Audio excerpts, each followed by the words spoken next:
Okay, in this video, I'm going to be going over how you might construct your own elevator pitch. And to do that, we're going to go over the four key elements that any type of elevator pitch should contain, which are listed right here: attention, credibility, interest, and remembrance, or what I call them.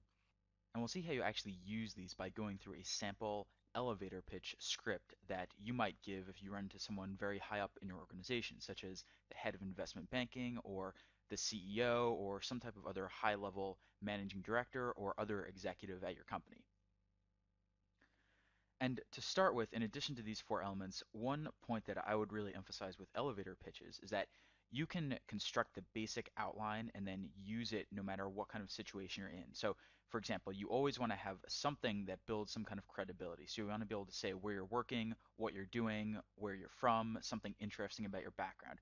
So those details can pretty much stay the same between different types of elevator pitches in different situations.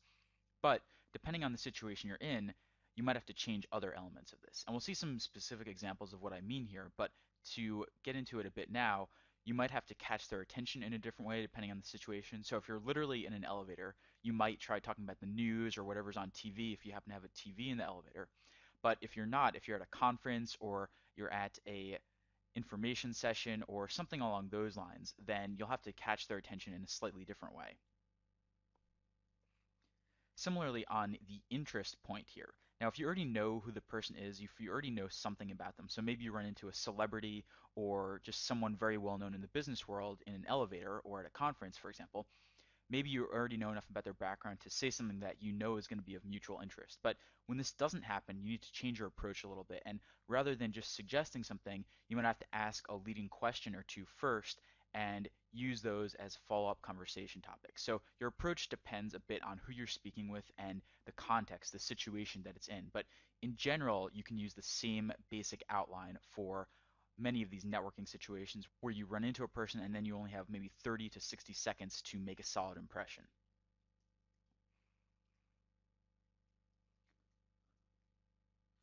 And then here, as I note, the elevator pitch terminology, calling this a pitch is a bit of a misnomer because it's actually more of a two-way conversation in most cases.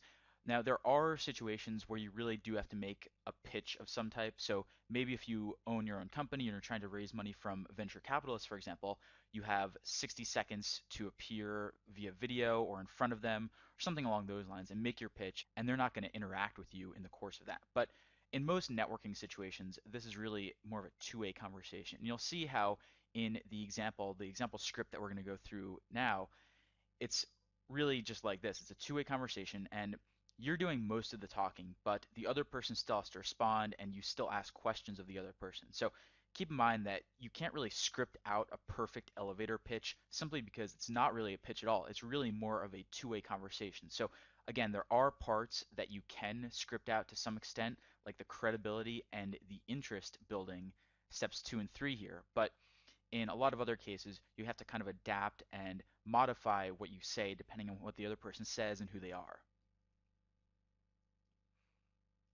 So let's go through this script now. And so in this case, this is an example of when you literally walk into an elevator and you are there with someone pretty high level. And in this case, we're specifying that it's the head of investment banking. So presumably you've been working at this company for a few months now, so you know who this person is. You've seen their name in emails before, you've seen their name in announcements, and you might have even seen them in meetings before, but maybe you've never spoken to them personally. So we're going to be going under that assumption for this.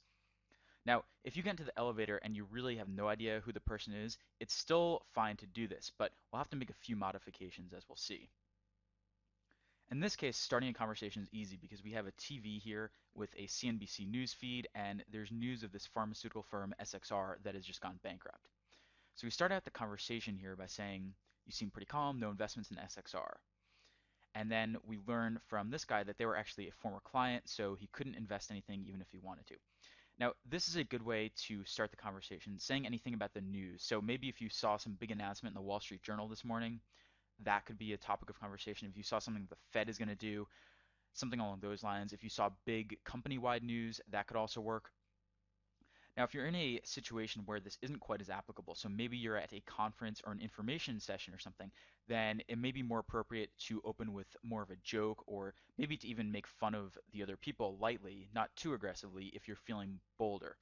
Or you could joke about something from their background. You could say, "Oh, wow, is this your fifth or sixth information session this week? Have you been sleeping lately?" Something like that. So there are a couple different ways you could open, but this one is fine. And I would actually suggest doing something like this if you really do run into a senior person very briefly in the elevator, in the hallway, and you have a limited amount of time to get their attention and make a good impression. And then here, this next part. So here is the pitch part of the elevator pitch. We see here he's saying, yeah, I just started a few months ago. I was on the wrestling team at Princeton, thought about becoming a mixed martial arts pro, but then my friend talked me into this investment banking thing.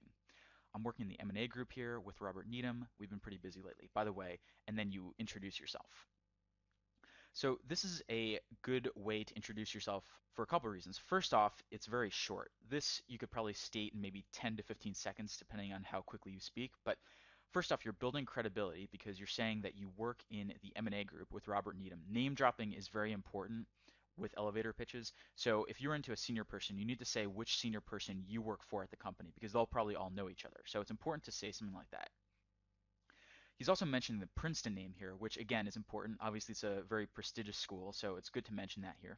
And then this mixed martial arts and wrestling stuff, this is really building interest because you're trying to get his attention by saying something that's out of the ordinary. Now, the point to note here is that you don't actually have to have been close to becoming a pro at any of this. You don't even have to have been very good at all at anything you mention. But what's important is to come up with something from your background that is going to make you stand out to other people. Now, there are a variety of different ways you could do this. From my own personal experience, the way that I did this most of the time was I talked about my experience studying abroad and working in Japan.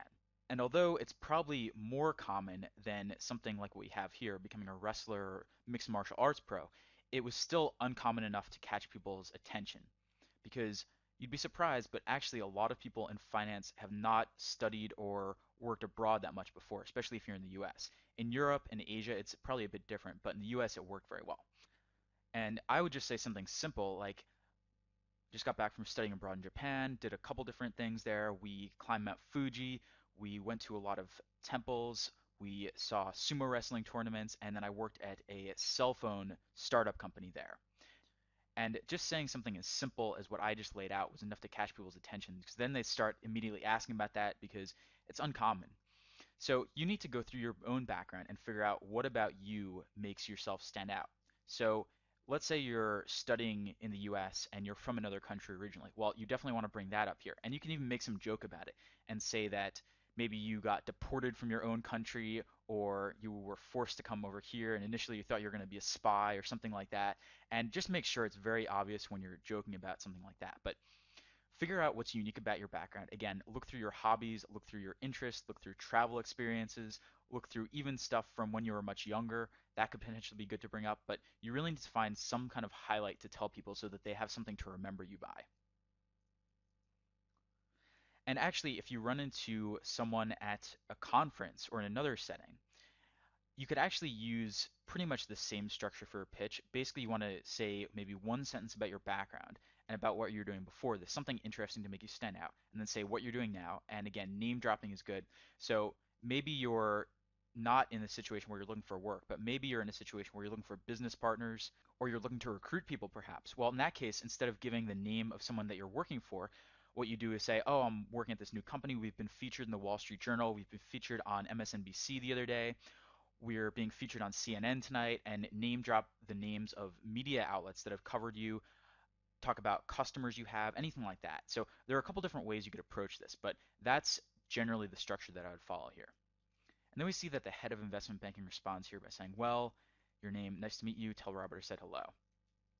You see here, he's not being overly receptive. So he's not being too friendly here, but at the same time, he's also not being unfriendly. He's just kind of being neutral here.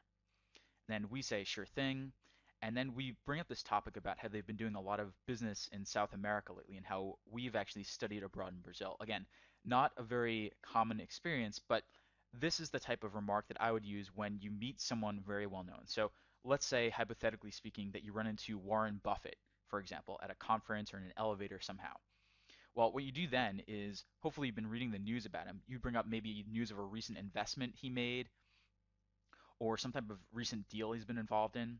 If you run into anyone senior in business, this is always good to bring up because they're always very interested in what they're doing and anything that's going to help their business in any way. So bring up something like that. Now, if you're in a situation where you don't know who a person is offhand, you know they're pretty high up, but you don't know exactly what they do, you could say something as simple as, oh, so doing any big deals lately? You could say something about any firm-wide news, or if you know what company they're in or the industry they're in, any big news that's affecting them lately. Anything like that would be fine to mention. Again, the more specific, the better, but realistically speaking, there are going to be scenarios where you just don't know a person, don't know who they are, and don't know enough about them. So in those cases, it's fine to be a bit more general and just try to get them talking about recent business, recent activity, and things of that nature. And then once they respond, what you want to do is then pick up on one of those points. So if you ask, for example, and say, oh, wow, so you guys must be really busy. I heard there are a lot of restructuring deals going on lately. Have you been working on any cases with airlines? You could say something like that.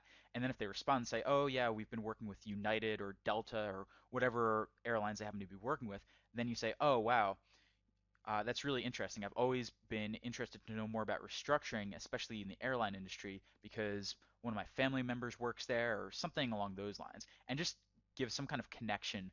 And it doesn't even have to be very close, but just try to come up with some kind of connection to whatever it is that they brought up and they were talking about.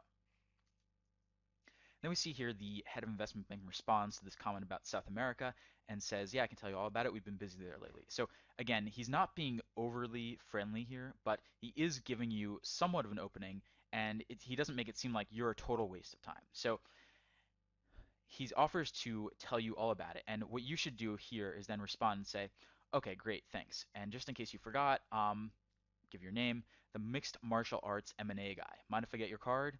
And then he says, sure, here you go. And this is how I always recommend that you close these types of conversations. What I would try to do is sort of combine the elements that you used for your interesting part. So in this case, the mixed martial arts background. You could even say, I'm the Brazilian M&A guy or something like that in this case. And then give something about the work that you're doing right now. So that's the overall structure that I would recommend. Say something about the interesting part of your background that you choose to bring up, and then say something about the work that you're doing, and sort of combine those and say, I'm the such and such guy.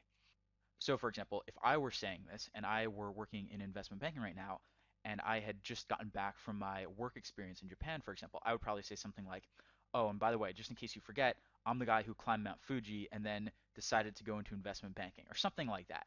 You always want to combine the interesting part and then the business part of your background. And getting the card here is something you should definitely do if you're at a conference or you're in another situation where you're not really coworkers, where you just happen to run into the person.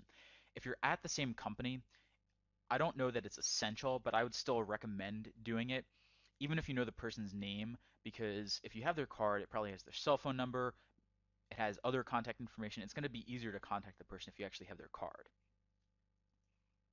So that's the general format that I'd recommend for an elevator pitch here. And you can see now how you might apply it in a couple different situations, and hopefully you have a better idea of how to construct your own pitch and apply it for your own coworker and business networking efforts. We see here in the commentary, I'm just going over some of the other points I just raised about how you need to capture their attention. And here we're doing it by bringing up a recent event in the news that's also on TV right now, and then the credibility. And we see that we're doing it in three ways here. We're mentioning Princeton, name dropping there. Then we say something about the M&A group at this bank, and then we give our MD's name because he's going to know the MD. Obviously, he's going to know Princeton, and then he's also going to know the M&A group and anything that they've been working on lately. And this is important to do. I found that sometimes people forget about this part and maybe they try to focus too much on their background or they try too hard to be clever. And there's certainly room for cleverness. We see that the person here has been doing it, but you also want to make sure that you're saying something credible so that they know they're not just talking to a total stranger that has no relationship and has no business even being at that company. And then the interesting part here, the interest part, and we see the mention of South America and doing business there, and then his own study abroad experience in Brazil.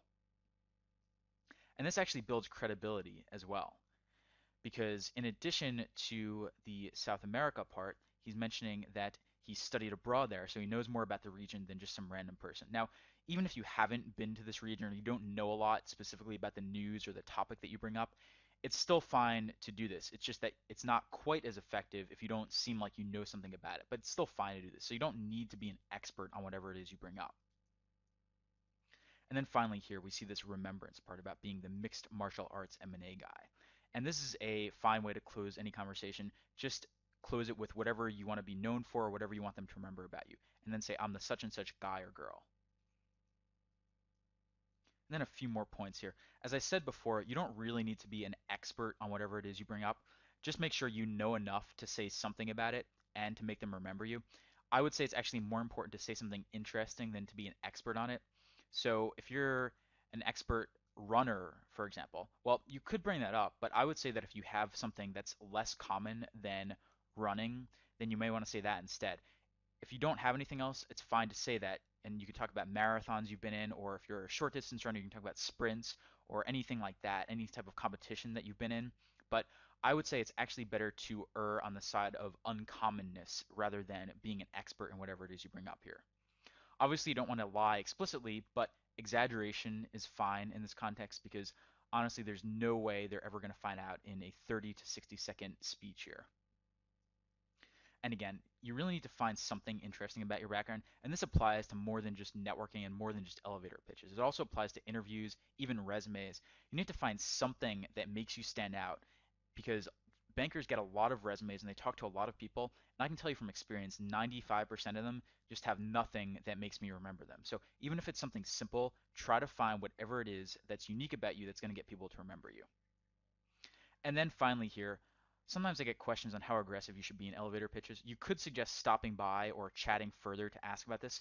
In this case, this person chose not to do it because the MD, the head of investment banking here, did not seem overly receptive, so he chose to err on the side of caution.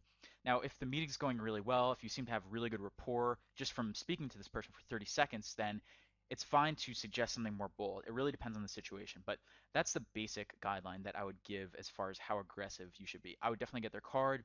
Suggesting another meeting on the spot, you could potentially do, but I would probably only do it if they seem pretty receptive already. So that's a quick overview of how you construct your own elevator pitch and how this person in this example constructed his own sample elevator pitch and why this is a pretty effective pitch that will definitely get this guy's attention and will lay the groundwork for talking to him in the future and hopefully developing a relationship later on.